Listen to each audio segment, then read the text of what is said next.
Sunflower and the bee. Masculine and feminine energy. So a lot of you probably heard my analogy before. Feminine energy is a sunflower, masculine energy is the bee. Masculine energy flies to the sunflower does not walk to the bee. So many people have so much trouble with masculine and feminine energy. If you don't understand masculine and feminine energy properly, you will not achieve a 10 out of 10 relationship. That's how important it is. A lot of people embrace masculine and feminine energy accidentally.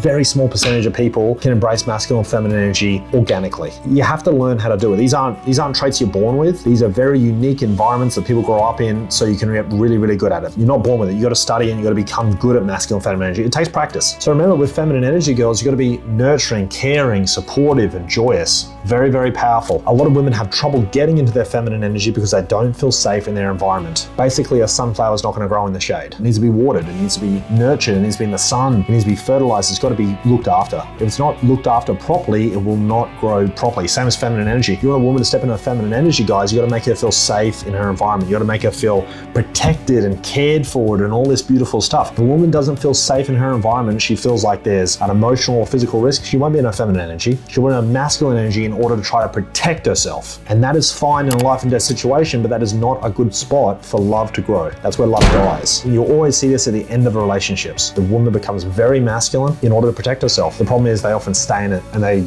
have trouble moving forward with the next person because they're still in that, I've got to protect myself thing, okay? So really, when you think about it, the opposite of masculine energy and the opposite of feminine energy is fear. A man who's not in his masculine energy is super insecure and full of fear. A woman who's not in her feminine energy and wants to protect herself, she's also feeling fear. Fear is the most expensive emotion. Well and truly the most expensive emotion. I can't afford it. Get rid of it, okay? It's not helping you, it's hurting you. Choose wisely the right people to have in your life and get rid of the fear. If you choose wise people and you choose good environments, you don't need the fear because you've already made logical decisions and it'll be fine. To break it down a little bit, feminine energy, nurturing behavior means encouraging the behavior you want to see, nurture the behavior you want to see. Don't just nurture everything, just nurture the behavior you want to see. Remember, in your feminine energy, your job is to make the masculine man stronger, more successful, not weaker. So you don't want to give him a shoulder to cry on. You got to lift him up. You're his cheerleader. You make him stronger, more successful. So that's what nurturing the strength, caring for him, supporting his goals, being joyous, being his ray of sunshine in an otherwise cloudy world, things like that. Being that joyous energy will make him want to continually come back to you all the time. Leadership,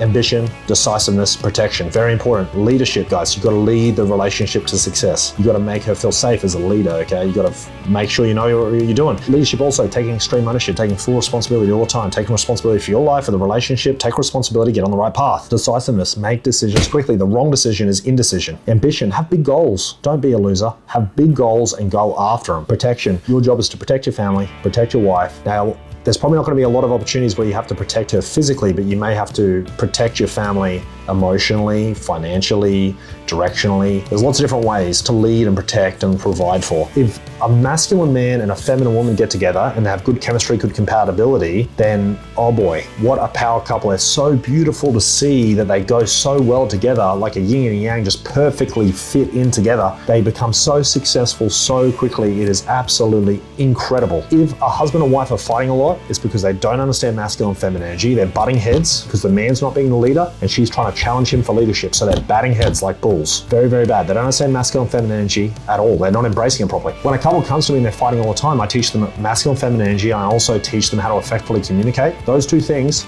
the arguing stops. It's so powerful, masculine and feminine energy, guys. Please embrace it. And just if you're single right now, girls, remember, don't chase guys. The bee comes to you. You're the sunflower. Remember that, high value sunflower. If you've got more questions or you're really having trouble with masculine and feminine energy, not sure how to embrace it, send me a message. I'm here to help. Like and subscribe, guys.